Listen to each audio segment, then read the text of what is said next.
Ito ang pangungusap sa Chinese na dapat matutunan ng bawat sundalong Amerikano. War sure, egan may gore dahil tanging ang China lamang ang makakapagligtas sa kanila. Ang layunin ng mga Amerikanong sundalo sa misyong to ay isa lang, tiyak na gagawing patag ang Japan.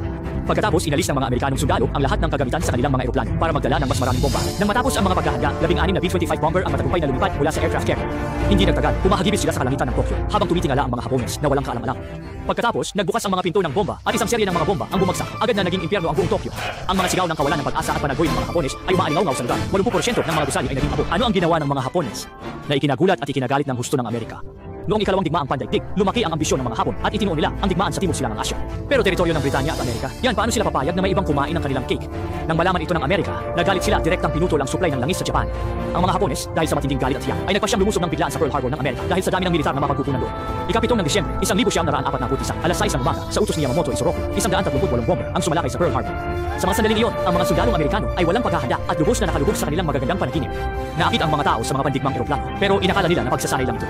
Pagkatapos, ang unang torpedo ng mga Hapones ay matagumpay na pumasok sa dagat, mabilis na tumama sa mga barko ng Amerikano. Ang malakas na pagsabog ay sumira sa katahimikan, at doon lamang naramdaman ng mga tao ang takot at nagsimulang tumakbo sa iba't ibang direksyon. Ang mga sundalo ay agad tinawag na bumangon at lumaban.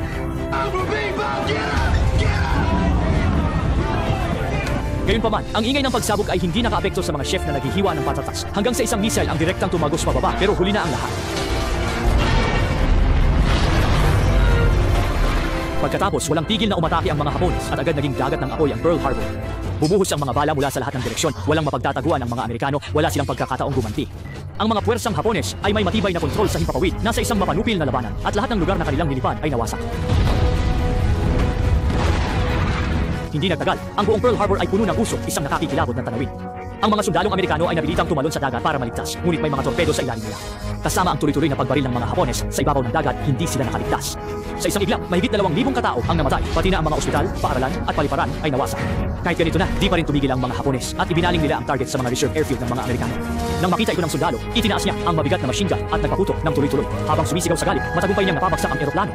Ito ang simula ng pagganti. Ang mga Amerikanong eroplano ay sumubok lumipad, pero pagkaalis sa lupa, agad silang naging bola ng apoy. Sa kabila ng pagkakaroon ng maraming eroplano, dalawa lang ang nakalipad ng matagumpay. Dahil mas marami ang kalaban, hindi tamang solusyon ang direktang pakikipaglaban. Kaya, ang mga sundalo sa lupa ay nagtayo ng machine gun para protektahan ang dalawang tao at sa huli ay nakaligtas sila sa air raid.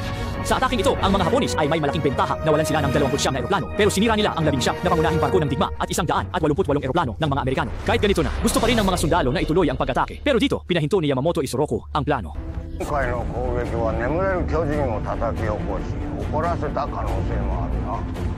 Gaya ng inaasahan, ang pag-ataking ito ay lubhang nagpagalit sa mga Amerikano at magbabayad sila ng halos presyo ng pagkawala ng bansa. Sa oras na yon, ang Pearl Harbor ay puno ng mga bangkay. Ang usok ay hindi madaling mawala habang tinitingnan ang trahedya sa dagat.